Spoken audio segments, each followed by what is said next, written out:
प्रिय विद्यार्थियों, मैं अंकित कुमार आपका स्वागत करता हूं जेएचपी कोचिंग में। और जैसा कि आपको पता है प्रिय विद्यार्थियों कि मैं रसायन विज्ञान जो कक्षा 12 के है, सेट नंबर चौथा है हमारे पास 2023 है, 347 CD कोड नंबर है। प्रिय विद्यार्थियों, मैं हल कराने जा रहा हूं सेट नंबर चौथा, क्योंकि सेट नंबर 3 तक मैंने पूरे के पूरे फाइनल कर दिए हैं। हर एक क्वेश्चन को उड़ा दिया है मैंने। आज हम स्टार्ट करेंगे प्रिय विद्यार्थियों एक का से। तो हमारा चलते हैं एक का क्या कह रहा है, बहुत ही जल्दी ही बिना ही देरी किए। तो देखिए प्रिय विद्यार्थियों, कक्षा 12 रसायन विज्ञान अनसॉल्व्ड पेपर सेट चौथा है 2023। कोड नंबर हमारे पास क्या 347 है CD। ठीक है, हम अब देखते हैं प्रिय विद्यार्थियों कि हमारा क्वेश्चन पहला क्या कह रहा है। तो देखिए 1 का हमारा का क्वेश्चन कह रहा है शुद्ध जल की मोलरता है। क्या कह रहा है, जो शुद्ध जल की मोलरता क्या है यही पूछ रहा है। पहला हमारे पास है 5.556 मोल लीटर इनवर्स है। दूसरा हमारे पास है 55.56 मोल लीटर इनवर्स है। और हमारे पास तीसरा है 0.18 मोल लीटर इनवर्स। चौथा हमारे पास है 8100 मोल लीटर इनवर्स है। तो हम देखिए प्रिय विद्यार्थियों, अगर इसकी मोलरता निकालेंगे शुद्ध जल की तो आपको काफ़ी पापड़ बेलना पड़ेगा। आप सिद्ध ही इसकी मोलरता जो है शुद्ध जल की आप याद कर लीजिए कितनी होती है, 55.56 होती है। कितनी होती है, 55.56 मोल लीटर इनवर्स होती है। क्योंकि प्रिय विद्यार्थियों ये क्वेश्चन 1 नंबर का है, नहीं तो मैं आपको पूरा का पूरा कैसे इसकी मोलरता निकाली जाती है आपको बता देता। क्योंकि ये 1 नंबर का है तो आपको सिर्फ याद ही कर लेना है कितनी होती है, 55.56 मोल लीटर इनवर्स इसकी मोलरता होती है शुद्ध जल की। ठीक है, इसके बाद हम देखते हैं एक का हमारा खा क्वेश्चन का क्या कह रहा है। तो देखिए हमारा एक का खा क्वेश्चन कह रहा है कि विशिष्ट चालकत्व की इकाई है। क्या है इसकी यूनिट हमारी विशिष्ट चालकत्व की। तो देखिए पहला हमारे पास है सेंटीमीटर-2 और ओम ओम इनवर्स है। और देखिए यहाँ पर हमारे पास दूसरा क्या है, सेंटीमीटर ओम इनवर्स है, EQ इनवर्स है। और यहाँ पर तीसरा हमारे पास है सेंटीमीटर इनवर्स ओम इनवर्स। चौथा हमारे पास है सेंटीमीटर-2 ओम, ये हमारे पास है। तो देखिए प्रिय विद्यार्थियों, हमें अगर निकालना है विशिष्ट चालकत्व की इकाई, जैसे हमें नहीं पता है तो सिर्फ आप सूत्र याद रखिए। क्या होता है विशिष्ट चालकत्व, जिसे हम कैप्पा से प्रदर्शित करते हैं। तो कैप्पा बराबर होता है 1/रो। रो क्या स्टूडेंट, विशिष्ट प्रतिरोध है। ये क्या है, प्रतिरोधकता बोल दो या विशिष्ट प्रतिरोध बोल दो इसे। ठीक है, ये विशिष्ट प्रतिरोध है। हमें पता है विद्यार्थियों कि विशिष्ट प्रतिरोध बराबर होता है RA/L। क्या होता है, विशिष्ट प्रतिरोध रो बराबर होता है RA/L होता है। तो यहाँ से जब आप रो की वैल्यू इसे जो है यहाँ पर रखेंगे तो L ऊपर चला जाएगा हमारा। तो कैप्पा बराबर क्या आ जाएगा, L/RA आ जाएगा। यहाँ पर से क्या आ जाएगा, L/RA आ जाएगा। देखिए हमें पता है कि L की यूनिट क्या होती है, लंबाई की सेंटीमीटर, और R की क्या होती है, ओम। प्रतिरोध है ना, इसका मात्रक क्या होता है, ओम। और ये हमारे पास एरिया है, क्षेत्रफल, तो इसका क्या होता है, सेंटीमीटर स्क्वायर। यह ठीक है ना, इसका क्या होता है, एरिया होता है A स्क्वायर, यानी कि मतलब सेंटीमीटर स्क्वायर। तो सेंटीमीटर सेंटीमीटर आप काट दोगे तो जब इसे ऊपर ले जाएंगे तो ये हमारे पास कैप्पा की क्या आ जाएगी, यूनिट ओम इनवर्स। जब ओम ऊपर जाएगा तो ओम इनवर्स आ जाएगा। और 1 सेंटीमीटर से 1 सेंटीमीटर हमने काट दिया है, जब वो सेंटीमीटर ऊपर जाएगा जो बचेगा वो भी इनवर्स में जाएगा। तो हमारे पास मात्रक क्या आ जाएगा, ओम इनवर्स सेंटीमीटर इनवर्स। यानी कि मतलब हमारा तीसरा ऑप्शन सही है। कौन सा सही है, तीसरा ऑप्शन सही है। इसके बाद हम चलते हैं नेक्स्ट क्वेश्चन की तरफ। देखिए प्रिय विद्यार्थियों, एक का घा क्वेश्चन कह रहा है कि रंगीन आयनों का निर्माण निम्न की उपस्थिति के कारण संभव होता है। नंबर 1 है हमारे पास अयुग्मित इलेक्ट्रॉन, दूसरा है हमारे पास युग्मित इलेक्ट्रॉन, तीसरा है अनाबंधित इलेक्ट्रॉन, चौथा है प्रिय विद्यार्थियों उपयुक्त में से कोई नहीं। तो मैं बता दूं प्रिय विद्यार्थियों ये क्वेश्चन कौन सा, इसका क्वेश्चन का ऑप्शन सही है। तो देखिए जो भी रंगीन आयन तभी बन सकते हैं जब डी कक्षक में अयुग्मित इलेक्ट्रॉन होंगे। केवल केवल रंगीन आयन वही बनाते हैं जिनके कक्षक में अयुग्मित इलेक्ट्रॉन पाए जाते हैं, क्योंकि हमें पता है जो डी ब्लॉक के तत्व होते हैं उनके जो हमारे डी कक्षक होते हैं, जो हमारे तत्व होते हैं कौन, डी ब्लॉक के तत्व जिन्हें संक्रमण तत्व भी कहते हैं, उनके डी कक्षक में क्या होता है, अयुग्मित इलेक्ट्रॉन होते हैं। क्योंकि मैंने पहले बताया भी है कि रंगीन आयन कौन बनाते हैं, अनुचुंबकीय कौन बनाते हैं, होते हैं जो तत्व होते हैं, ठीक है। कौन से आयन अनुचुंबकीय होते हैं, कौन से प्रतिचुंबकीय होते हैं, ठीक है। कौन रंगीन आयन बनाते हैं, ये मैं पिछली वीडियो में बता भी चुका हूँ। तो यहाँ पर देख सकते हैं रंगीन आयन वही बनाते हैं जिनके डी कक्षक में क्या होंगे, अयुग्मित इलेक्ट्रॉन होंगे, यानी कि मतलब अनपेयर्ड इलेक्ट्रॉन होंगे, तभी क्या होता है प्रिय विद्यार्थियों, रंगीन आयन पॉसिबल होता है बनाने के लिए, ठीक है। क्या होगा, जब अयुग्मित इलेक्ट्रॉन होंगे तभी होगा, ठीक है। वही कह रहा था कि रंगीन आयनों का निर्माण निम्न की उपस्थिति कारण, किसकी उपस्थिति के कारण हो सकता है, तो हमारे पास जब अयुग्मित इलेक्ट्रॉन होंगे तभी रंगीन आयन बनेगा, अन्यथा युग्मित इलेक्ट्रॉन होंगे तो रंगीन आयन नहीं बनेगा, रंगहीन बनेगा, ठीक है। इसके बाद हम देखते हैं एक का हमारे पास है अंगा। क्या कह रहा है, अभिक्रिया, अभिक्रिया RCOO AG क्या है, सिल्वर है। यहाँ पर एरो में दिया है Br2/CCl4 कार्बन टेट्राक्लोराइड जिसे कहते हैं, क्या बना है RBr, क्या कहलाती है। नंबर 1 है हुंस डीकर अभिक्रिया, दूसरी है स्मिट अभिक्रिया, तीसरी है हेल फोलार्ड जेलेंस्की अभिक्रिया, और चौथी है हमारे पास टिस्चेंको अभिक्रिया। तो देखिए प्रिय विद्यार्थियों, मैंने यहाँ पर बता रखा है कि जब RCOOAG हो और एरो में हमारे पास क्या, एरो में Br2/CCl4 है कार्बन टेट्राक्लोराइड, तो इसमें क्रिया जब होती है तो RBr बनता है, प्लस में प्रिय विद्यार्थियों कार्बन डाइऑक्साइड गैस भी निकलती है। इस अभिक्रिया को कहते हैं हुंस डीकर अभिक्रिया। कौन सी अभिक्रिया है ये अभिक्रिया है प्रिय विद्यार्थियों हुंस डीकर अभिक्रिया। ध्यान दीजिएगा, यह अभिक्रिया कौन सी है, एल्किल हैलाइड बनाने की अभिक्रिया है। कौन सी, एल्किल हैलाइड, क्योंकि एल्किल हैलाइड ही तो है ये, यानी वो एल्किल ब्रोमाइड, ये क्या है, एक प्रकार का एल्किल कंपाउंड है, ये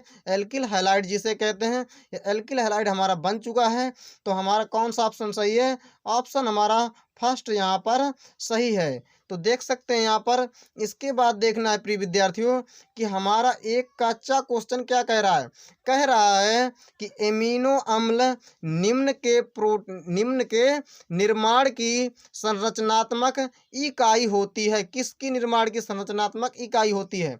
नंबर 1 है कार्बोहाइड्रेट, दूसरा है प्रोटीन, तीसरा है लिपिड, चौथा है विटामिन। तो देखिए प्रिय विद्यार्थियों, जो हमारे एमिनो अम्ल होते हैं वो प्रोटीन की आधारभूत इकाई होती है। किसकी, प्रोटीन की आधारभूत इकाई होती है। जो हमारी प्रोटीन होती है वो किन से मिलकर बनी होती है, अमीनो अम्ल से मिलकर बनी होती है। किन से मिलकर बनी होती है, अमीनो अम्ल से मिलकर बनी होती है प्रिय विद्यार्थियों। तो यहाँ पर हमारा कौन सा ऑप्शन सही हो जाएगा, ऑप्शन हमारा दूसरा सही हो जाएगा, प्रोटीन, ठीक है। कौन सा सही हो जाएगा, प्रोटीन सही हो जाएगा। इसके बाद हम देखते हैं यहाँ पर हमारा एक सवाल है न्यूमेरिकल, बहुत ही अच्छा है।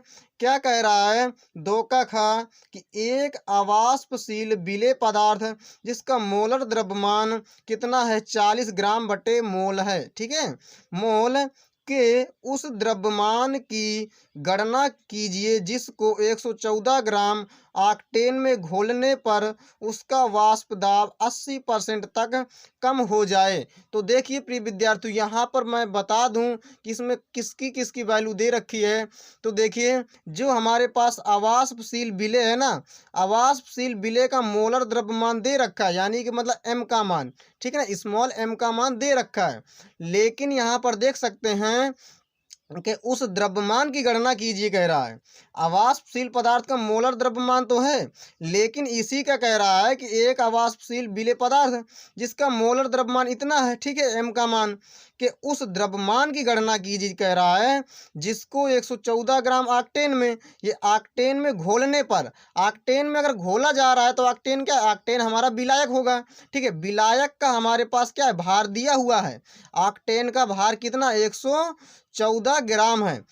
घोलने पर उसका वाष्प दाब कितना, 80% तक कम हो जाता है। तो यहाँ से हमारे पास ऑक्टेन का भार है, ऑक्टेन का हम अणु भार भी निकालेंगे। यहाँ पर इसका भार, अणु भार दिया रखा है, लेकिन इसका भार पूछ रहा है, ठीक है ना। द्रव्यमान की गणना कीजिए, क्योंकि यहाँ पर क्या है प्रिय विद्यार्थियों, केमिस्ट्री में भार और द्रव्यमान को एक मान लिया गया है। तो कह रहा है मोलर द्रव्यमान 40 ग्राम है, ग्राम बटे मोल है। उस द्रव्यमान की गणना की करना इसके अवाष्पशील पदार्थ के, और यहाँ पर 114 ग्राम ऑक्टेन में घोलने पर, ऑक्टेन 114 ग्राम है, इसका भार है ऑक्टेन का, लेकिन ऑक्टेन का हमें अणु भार निकालना पड़ेगा और 80% तक कम हो जाता है वाष्प दाब। तो हम देखते हैं इसका सवाल बहुत ही अच्छी तरह से। तो देखिए प्रिय विद्यार्थियों, हमने यहाँ पर उत्तर डाल रखा है। इसमें आपको क्या करना है, जो मोलर द्रव्यमान था अवाष्पशील पदार्थ कितना था, 40 ग्राम बटे मोल था। ठीक है, और हमारे पास जो विलायक था, यहाँ पर स्मॉल एम आपको मानना है, क्योंकि ये क्या विलेय है ना। विलेय के लिए जो मोलर द्रव्यमान आपको मानना पड़ेगा, तो क्या मान लेना, आप स्मॉल एम मान लेना, ठीक है ना, छोटा वाला। इसके बाद मैं बता दूं, यहाँ पर हमारे पास 114 ग्राम ऑक्टेन में घोलने पर कह रहा था, तो ऑक्टेन का भार कितना है, 114 ग्राम है। यानी भार है, तो भार को आप किससे दर्शाएंगे, बड़ा वाला डब्लू से, ठीक है, कैपिटल डब्लू से दर्शाएंगे आप। तो यहाँ पर देखिए कैपिटल डब्लू का मान कितना, 114, और स्मॉल एम का मान कितना था, 40 ग्राम बटे मोल। और हमें पता है प्रिय विद्यार्थियों, जो ऑक्टेन, ऑक्टेन का हमें अणु भार भी निकालना पड़ेगा, क्योंकि भार तो दिया है ऑक्टेन का, इतने में घोला जा रहा है। इसका अणु भार कितना होता है ऑक्टेन का, 114 ग्राम होता है, मैंने यहाँ पर निकाल रखा है। तो ऑक्टेन का सूत्र कितना होता है, C8H18 होता है।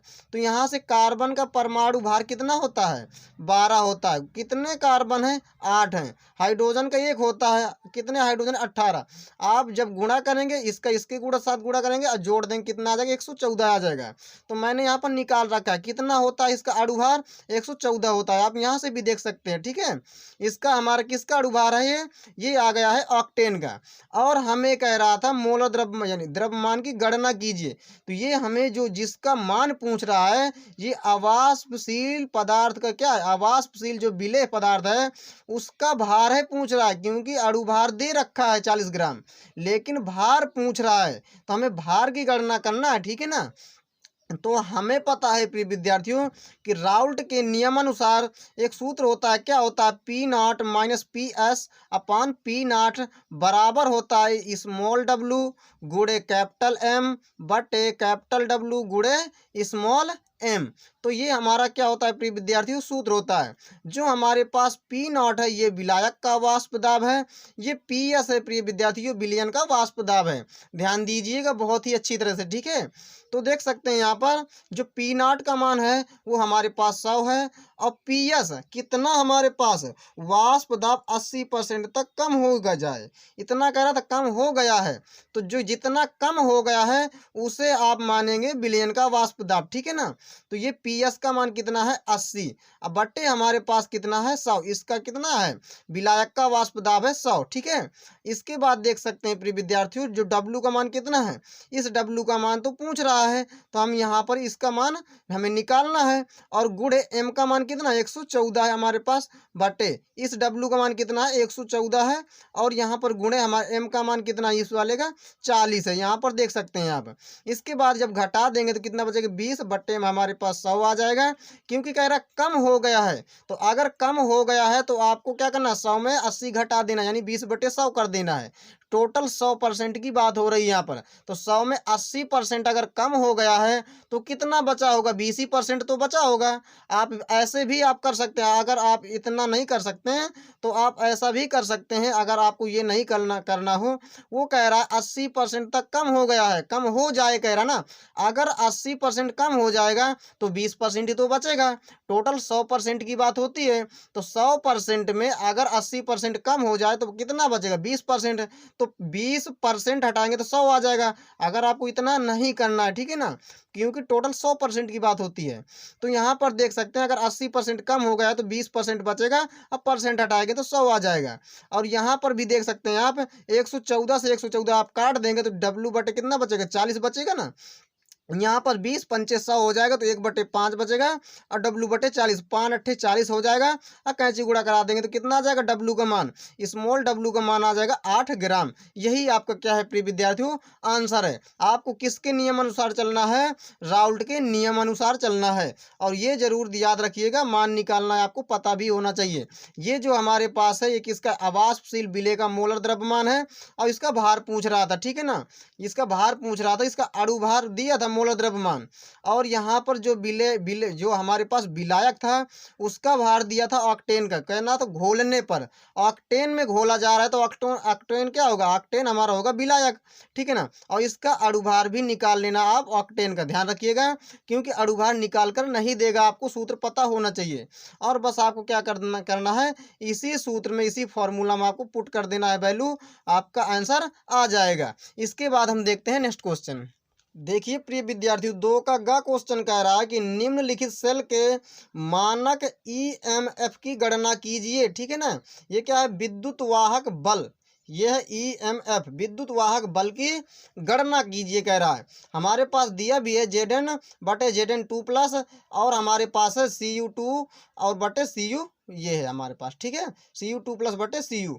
और दिया है हमारे पास E0 Zn2+ बटे Zn बराबर कितनी वैल्यू है, प्लस 0.76 वोल्ट है। और यहाँ पर E0 की यहाँ पर ये दे रखा है हमारे Cu2+ बटे Cu, कितना इसकी वैल्यू प्लस 0.34 वोल्ट है। तो हमें क्या करना है प्रिय विद्यार्थियों, यहाँ पर उत्तर डाल लेना है। तो हमने देखिए यहाँ पर जो सेल अभिक्रिया है, सेल अभिक्रिया जो हमारी दे रखी है, क्या है हमारे पास, देखिए यहाँ पर Zn जाकर क्या होगा, Zn2+, तो Zn से Zn2+ हो गया है ना, Zn2+ में हो गया, देखिए Zn2+ में हो गया है। और यहाँ पर कॉपर 2+ से कॉपर में हो गया है। इसका क्या हो रहा है, इसका ऑक्सीकरण हो रहा है, क्योंकि इलेक्ट्रॉन बाहर हो रहे हैं तभी ना यहाँ पर चार्ज आया है 2+। जब इलेक्ट्रॉन निकलते हैं तो प्लस चार्ज आता है, यहाँ पर ध्यान रखिएगा। यहाँ पर क्या है, Cu2+ से Cu में हो गया है, तो यहाँ पर क्या है, इलेक्ट्रॉन जुड़े हैं, ठीक है। यहाँ पर क्या, इसका अपचयन हुआ है, इसका क्या हुआ है, अपचयन हुआ है प्रिय विद्यार्थियों। और इसका क्या हुआ, इसका ऑक्सीकरण हुआ है यहाँ पर, ठीक है। यहाँ पर देख सकते हैं, यहाँ पर ये हमारी क्या हो गई, सेल अपक्रिया। अगर आपको सेल अपक्रिया करना है तो आप कर भी सकते हैं ना, अगर आपको करना हो तो कोई दिक्कत नहीं है, क्योंकि आपको सवाल से मतलब है, ठीक है। यहाँ पर देख सकते हैं आप, नोट में मैं बहुत ही अच्छी तरह से लिख रखा है कि जब सांद्रता 1 मोलर हो तो क्या होता है प्रिय विद्यार्थियों, जो ईएमएफ बराबर होता है E0 सेल के मानक इलेक्ट्रोड विभव के बराबर होता है।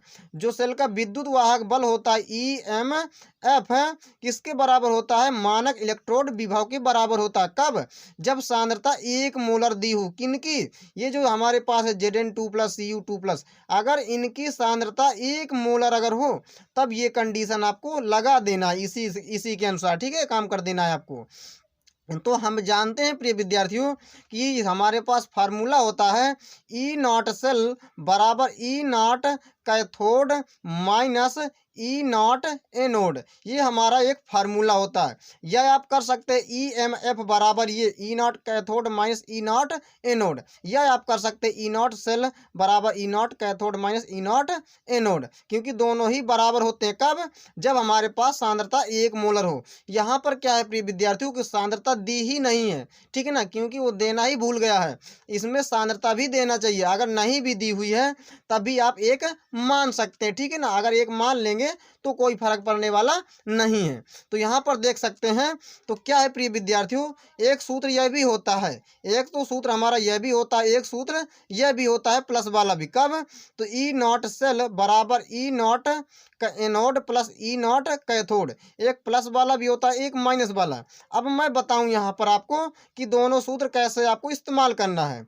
जब यहाँ पर प्रिय विद्यार्थियों हमारी क्या है, अगर दोनों ही प्लस में वैल्यू दोनों की दी हुई है, अगर दोनों की वैल्यू प्लस में हो तो यह फॉर्मूला आपको लगा देना है। जब यहाँ पर क्या है कि जब हमारी यहाँ पर दोनों वैल्यू किस में प्लस में है ना, यहाँ पर जब दोनों वैल्यू हमारी प्लस में है तो हम यहाँ पर प्लस में ही लगाएंगे। तो हमारे पास क्या है, ई नॉट सेल बराबर ई नॉट ए नॉट, ये किसका मान हो जाएगा, जो हमारे पास क्या होता है कि एनोड में क्या होता है, एनोड में होता है ऑक्सीडेशन। तो ऑक्सीकरण किसका हुआ है, Zn से Zn2 प्लस इसका हुआ है। इस प्रिय विद्यार्थियों इस इलेक्ट्रोड का क्या हुआ है, ऑक्सीकरण हुआ है ना इसका, इसमें इसका जब ऑक्सीकरण हुआ है तो इसको हम क्या मानेंगे, एनोड मानेंगे।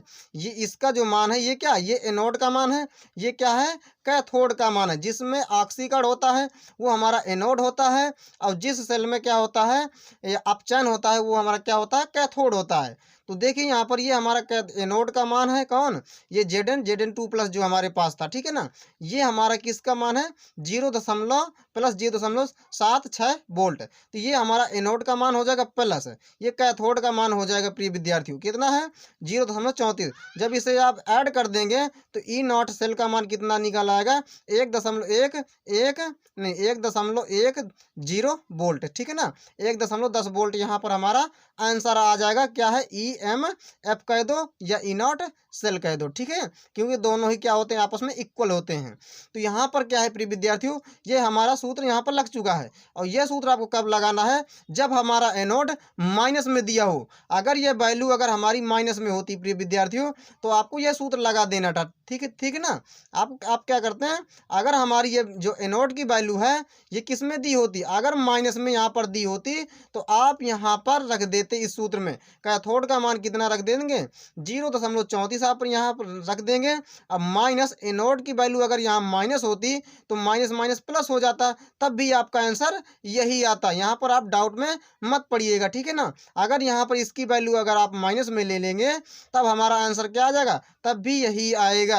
नहीं तो आप यह वाला सूत्र भी याद रखिएगा और यह वाला भी याद रखिएगा, ध्यान दीजिएगा। इसके बाद हम देखते हैं नेक्स्ट क्वेश्चन।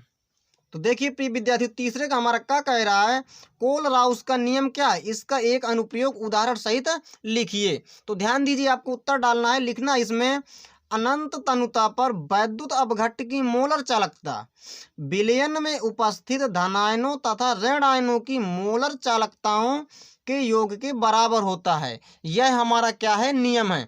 हम समझेंगे फॉर्मूले के तरीके से, ठीक है, इसके अनुसार हम समझेंगे। तो ये हमारे पास क्या है, लैम्डा जो एम है ये हमारी होती है मोलर चालकता। ये क्या है, लैम्डा एम, इसे लैम्डा बोलते हैं, ये हमारा क्या है, एम। तो लैम्डा एम जिसे कहते हैं मोलर चालकता, ठीक है। तो अनंत तनुता पर कह रहा, तो अनंत तनुता पर मोलर चालकता, तो अनंत तनुता पर ये हमारी क्या है, वैद्युत अपघट्ट की मोलर चालकता।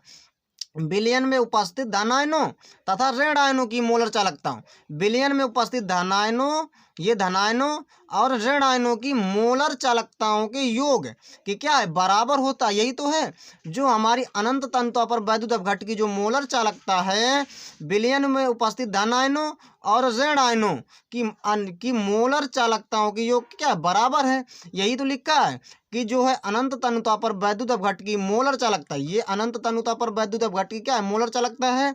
और विलयन में उपस्थित धनायनों तथा ऋण आयनों, धनायनों तथा ऋण आयनों की मोलर चालकता, मोलर चालकताओं के योग के क्या है, बराबर है। यही तो हमारा क्या है, कोलराउस का नियम। देखते हैं इसका अनुप्रयोग। देखिए प्रिय विद्यार्थियों, हम देखते हैं इसका अनुप्रयोग। तो पहला हमारे पास है दुर्बल वैद्युत अपघट्ट की मोलर चालकता की गणना हमें करना है, ठीक है ना। तो एग्जाम्पल के तरीके से हमें समझना है CH3COOH की मोलर चालकता हम यहाँ पर निकालेंगे। यहाँ पर देखना है आपको कैसे ही बहुत ही अच्छी तरह से निकालना भी है, ठीक है। उदाहरण के तरीके से उदाहरण हमने मान लिया है CH3COOH, ये हमारा क्या एसिटिक अम्ल है, ठीक है।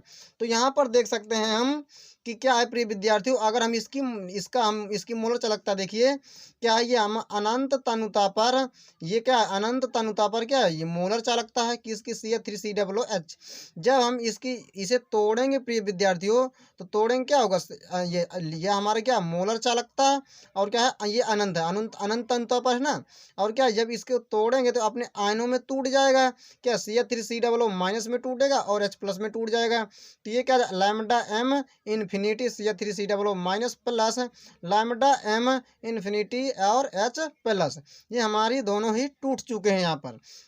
हमें क्या करना है प्रिय विद्यार्थी, इतना ही हमें सिद्ध करके लाना है। अगर इतना आ गया तो समझ लो हमारी क्या है, हमारी क्या है प्रिय विद्यार्थी, मोलर चालकता हमें ज्ञात हो जाएगी। ठीक है, तो यहाँ पर देखिए ये अनंत तनुता पर ये क्या है, वैद्युत अपघट की मोलर चालकता है CH3COOH। यह क्या है, बराबर यहाँ पर हमें मानना एक हमें लेना पड़ेगा, यानी प्रबल वैद्युत अपघट। क्या लेना पड़ेगा, प्रबल वैद्युत अपघट लेना पड़ेगा। तो हमने क्या ले रखा है, HCl। ये क्या है, लैम्डा m इन्फिनिटी HCl। ये क्या है, प्रबल वैद्युत अपघट। प्लस हमें करना पड़ेगा प्रिय विद्यार्थियों, इतना लाने के लिए है हमें ये करना पड़ता है। ठीक है ना, क्या करना है, लैम्डा m इन्फिनिटी CH3COON। ये क्या है, सोडियम एसीटेट। और आपको माइनस कर देना है लैम्डा m इन्फिनिटी NaCl। जब आप इतना कर देंगे तो आपको काटने फीटने के बाद आपको इतना मिल जाएगा, क्योंकि हमें इतना ही लाना है। तो देखिए हम यहाँ पर तोड़ेंगे, तोड़ के हम समझेंगे। ठीक है, ये क्या है, लैम्डा m इन्फिनिटी CH3COOH बराबर, जब हम इसे तोड़ेंगे प्रिय विद्यार्थियों तो क्या हो जाएगा, lambda m infinity H plus, क्योंकि ये प्लस में टूटेगा Cl माइनस में, तो lambda m infinity Cl minus plus, इसे भी हम तोड़ देंगे। यहाँ पर क्या आ जाएगा, lambda m infinity CH3COO minus plus, इसे हम तोड़ देंगे lambda m infinity Na plus, ये टूट जाएगा।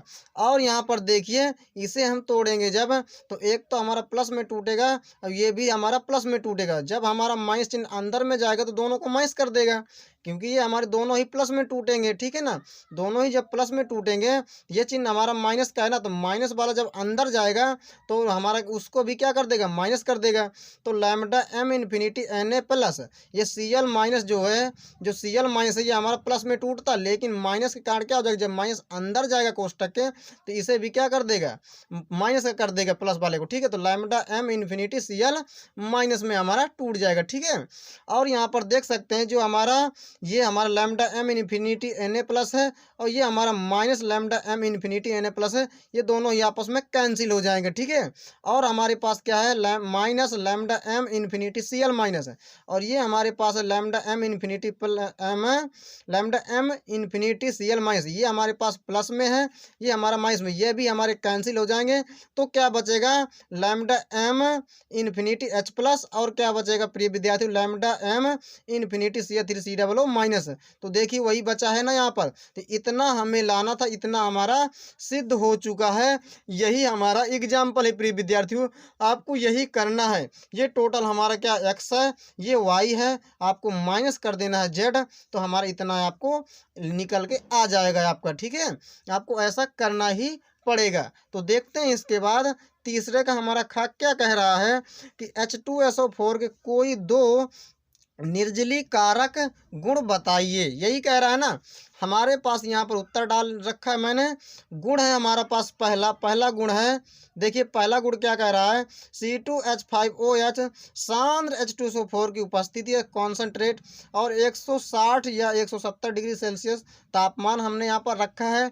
क्या होगा प्रिय विद्यार्थी, जो हमारा एथिल एल्कोहल है, ये जिसे हम कहते हैं एथेनॉल भी कहते हैं, ये हमारा क्या होगा, इसका हो जाएगा प्रिय विद्यार्थियों, इसका क्या हो जाएगा, इसका इससे एक जल का अणु निकल जाएगा इसके बाहर से, क्योंकि क्या है, निर्जली कारक गुण बताइए, यानी कि मतलब इसे बिना जल का करना है हमें। तो क्या होगा, इससे हम एक वाटर मॉलिक्यूल इससे निकाल देंगे, तो क्या बचेगा, C2H4 ही तो बचेगा, क्योंकि यहाँ से एक हाइड्रोजन निकलेगा, OH को पकड़ के क्या बना देगा, पानी बना देगा, और क्या बचेगा C2H4 जिसे एथीन बोलते हैं। ठीक है, ये हमारा एक H2SO4 का निर्जली कारक गुण है। दूसरा हमारे पास C12H22O जिसे कहते हैं चीनी, यही शक्कर का सूत्र है। जब हम सांद्र H2SO4 इसमें मिलाएंगे तो चीनी क्या होगी, काली पड़ जाएगी और इससे पानी बाहर हो जाएगा प्रिय विद्यार्थियों। तो ये क्या है, कार्बन है, काली पड़ चुकी है चीनी, प्लस ये क्या है, पानी है। यहाँ पर मैंने संतुलित भी करा रखा है। ये हमारे दो निर्जली कारक गुण है, ध्यान दीजिएगा बहुत ही अच्छी तरह से। इसके बाद हम देखते हैं नेक्स्ट क्वेश्चन। तो देखिए प्रिय विद्यार्थी, तीसरे का हमारा ग कह रहा है FeSO4 बिलियन तथा NH4 का होल टॉइज SO4 बिलियन का 1:1 मोलर अनुपात में मिश्रण Fe2 प्लस आयनों का परीक्षण देता है, परंतु कॉपर सल्फेट CuSO4 तथा जलीय अमोनिया NH3 का 1:4 मोलर अनुपात में मिश्रण Cu2+ आयनों का परीक्षण नहीं देता है, क्यों? ठीक है प्रिय विद्यार्थियों, यह हमें बताना है। तो देखिए मैंने यहाँ पर बहुत ही अच्छी तरीके से समझा रखा है। उत्तर डालना है आपको, लिखना क्या है कि जब FeSO4 आयरन सल्फेट विलयन को किस में NH4 का होल टॉज SO4 विलयन के साथ 1:1 मोलर अनुपात में मिलाया जाता है, ठीक है ना। जब मिलाते हैं तो क्या होता है, तब हमें क्या प्राप्त होता है, FeSO4 इंटू NH4 का होल टॉज SO4 इंटू 6H2O हमें बनता है, जो एक प्रकार का ये क्या है, डबल साल्ट है, द्विक लवण है। प्रिय विद्यार्थियों यहाँ पर देख सकते हैं हमारे पास क्या है, FeSO4 आयरन सल्फेट प्लस ये क्या है हमारे पास NH4 का होल टॉज SO4 प्लस हमारे पास क्या है, ये जल है 6H2O, ठीक है। क्योंकि वही कह रहा था कि जो FeSO4 विलयन है उसे क्या करना है, NH4 का होल टॉज NH4 का होल टॉज SO4 विलयन का 1:1 मिश्रण लेना है। तो कह रहा है क्या देता है, Fe2+ आयन का परीक्षण देता है। तो वही हमने लिख भी रखा है कि इसको इसके साथ मिलाएंगे और हमें कह रहा जलीय विलयन, तो हमें जल भी लेना पड़ेगा। तो यहाँ पर क्या हो, जब तीनों ही ऐड हो जाएंगे तो हमारे पास बन जाएगा FeSO4 इंटू NH4 का होल टॉज SO4 इंटू 6H2O। ये तीनों के तीनों क्या हो जाएंगे, ऐड हो जाएंगे। यहाँ पर देख सकते हैं तो हमने यहाँ पर बना रखा है अपक्रिया। तो क्या बन गया, मोहर साल्ट बन गया। ये क्या है, मोहर साल्ट है, जिसे मोहर लवण भी बोलते हैं, जिसे क्या बोलते हैं, आयरन अमोनियम सल्फेट ही से बोलते हैं। प्रिय विद्यार्थियों क्या बोलते हैं, आयरन अमोनियम सल्फेट भी इसे कहते हैं। यह क्या होता है प्रिय विद्यार्थियों, जब इसे हम जल में मिलाते हैं इसे, ये अपने आयनों में टूट जाता है। ये क्या होता है, अपने आयनों में टूट जाता है, तभी इसे द्विक लवण कहा गया है। अन्यथा अगर ये अपने आयनों में नहीं टूटता तो इसे हम द्विक लवण नहीं कहते। तो यहाँ पर देख सकते हैं कि जब द्विक लवण को जल में मिलाया जाता है, यही क्या है, द्विक लवण है। द्विक लवण है ना, ये यही क्या है, द्विक लवण, जिसे डबल साल्ट बोलते हैं। तो इसे क्या करना है, जब हम द्विक लवण को जल में मिलाते हैं तब यह अपनी पहचान क्या करता है, खोकर यह अपनी पहचान खो देता है। यही खोकर Fe2+ जो Fe है ना, तो क्या बन जाएगा, Fe2+ में बन जाएगा, ठीक है। और NH4+, ये NH4 है जो, तो NH4+ में टूट जाएगा। SO4 है जो, SO4 2- आयन बनाता है, और ये भी जल हमारा अलग हो जाता है, ध्यान दीजिएगा, ठीक है ना, बनाता है। इसीलिए यह विलयन Fe2+ आयन परीक्षण देता है। क्यों प्रिय विद्यार्थियों, क्योंकि यह एक डबल साल्ट है। जब हम इसको इसके साथ मिलाते हैं और पानी, तो हमारा क्या बनता है, डबल साल्ट बनता है। आपको लिखना है, इसी के अनुसार लिखना है आपको, ठीक है। क्या बनता है, हमारा मोहर लवण बनता है, डबल साल्ट। और यह क्या होता है, जब हम इसे पानी में घोलते हैं तो ये अपने आयनों में टूट जाता है, यानी वो अपनी पहचान क्या करता है, ये खो देता है। क्यों, क्योंकि यह एक डबल साल्ट है, द्विक लवण है, तो पहचान खो देता है। इसीलिए हम कहते हैं जो हमारा Fe2+ आयन है जो ये परीक्षण देता है। यह जो विलयन बना है, विलयन क्या करता है, Fe2+ आयन परीक्षण देता है। और दूसरी ओर हम बात करें, अगर दूसरी ओर की जो हमारे पास कॉपर सल्फेट था ना, कॉपर सल्फेट विलयन को अगर हम अमोनिया के साथ, वही कह रहा है क्वेश्चन में, देख सकते हैं आप, जो हमारे पास कॉपर सल्फेट था ना, इसे अमोनिया के साथ मिलाएंगे जब, तो क्या होगा, 1:4, ठीक है ना। तो यहाँ पर क्या होगा प्रिय विद्यार्थियों कि यहाँ पर हमने जल लिया था, यहाँ पर आपको जल नहीं लेना है, ठीक है, मैं अभी बताऊंगा। तो यहाँ पर क्या है कि जो हमें बनाना क्या था, द्विक लवण बनाना था। तो द्विक लवण बनाना था तो हमने यहाँ पर क्या लिया था, जल लिया था, यहाँ पर 6H2O, क्योंकि हमें पता है कि हमारा क्या बनेगा, मोहर साल्ट बनेगा। क्यों, क्योंकि हमें पता है कि वो आयन दे रहा है। अगर आयन परीक्षण देता है तो कब देगा, जब हम उसे जल में घोलेंगे, अगर वो अपने आयनों में टूट जाएगा तभी माना जाएगा कि यह परीक्षण देगा। क्योंकि हमें पता है जब हमारे पास इनकी क्रिया कराएंगे आपस में तो क्या बन जाएगा, हमारे पास मोहर साल्ट बन जाएगा। और जब हम इसे जल में घोलेंगे तो हमारे आयनों में टूट जाएगा, ठीक है ना। जब आयनों में टूट जाएगा तो हम कह देंगे कि Fe2+ आयन परीक्षण देगा, ठीक है। और दूसरी ओर अगर हम कह दें जो कॉपर सल्फेट विलयन को NH3 के साथ 1:4 में मिलाया जाता है, तब यह क्या होता है प्रिय विद्यार्थियों, तब यह CuNH थ्री का होल फोर और कोष्टक बंद कर देना SO4 यौगिक बनाता है। जब इसे इसके साथ मिलाएंगे तो ये यौगिक बनाता है, ठीक है, जो कि उपसहसंयोजी यौगिक है। जो कि क्या है, ये कैसा एक कंपाउंड है, ये एक संकुल यौगिक है जिसे हम उपसहसंयोजी यौगिक भी कहते हैं, ठीक है, यौगिक है। अब जो Cu2+ आयन का परीक्षण नहीं देता, यह जो है, जो हमारा यह यौगिक बन गया है, यह आयन नहीं देता है Cu2+ का। क्यों? जब हम कॉपर सल्फेट को अमोनिया के साथ मिलाएंगे तो हमारा क्या बन जाएगा, CuNH3 का होल फोर और कोष्टक बंद हमारा क्या बन जाएगा, SO4। यह क्या होगा प्रिय विद्यार्थियों, अगर इसे जल में घोलेंगे ना आप, मान लो अगर इसे आपने जल में घोला इसे, तो क्या होगा, ये अपने आयनों में टूट गया। लेकिन जब आप इसे भी अगर जल में घोलेंगे तो यह आयनों में टूटेगा, लेकिन Cu2+ नहीं बनेगा। ये जो ये कह रहा है Cu2+ आयन का परीक्षण नहीं देता है, बिल्कुल सही कह रहा है। क्योंकि जब हम इसे जो संकुल यौगिक हमारा बन गया है उपसंयोजी यौगिक, इसे आप जल में घोलेंगे तो ये पूरा का पूरा जो यौगिक है ना, ये अलग टूटेगा प्लस में, और ये SO4 अलग टूट जाएगा, लेकिन ये Cu2+ नहीं टूटेगा। ध्यान दीजिएगा, इसीलिए कहता है परीक्षण नहीं देता है, ठीक है। और यहाँ पर हमारा क्या था, यहाँ पर हमने तीनों को जब मिलाया था तो क्या बना था, मोअर साल्ट। यहाँ पर आयनों में टूट रहा था, इसीलिए परीक्षण दे रहा था Fe2+, लेकिन यह नहीं देगा। यही हमारा क्या है प्रिय विद्यार्थियों, आंसर है। आई होप आपको ये पूरा वीडियो आपको समझ में आ गया होगा। कृपया हमारे चैनल को सब्सक्राइब कीजिएगा और मेरे वीडियो को इसको लाइक कीजिएगा। चलते हैं प्रिय विद्यार्थियों, मिलेंगे हम नेक्स्ट पार्ट में। नमस्कार, जय हिंद, वंदे मातरम।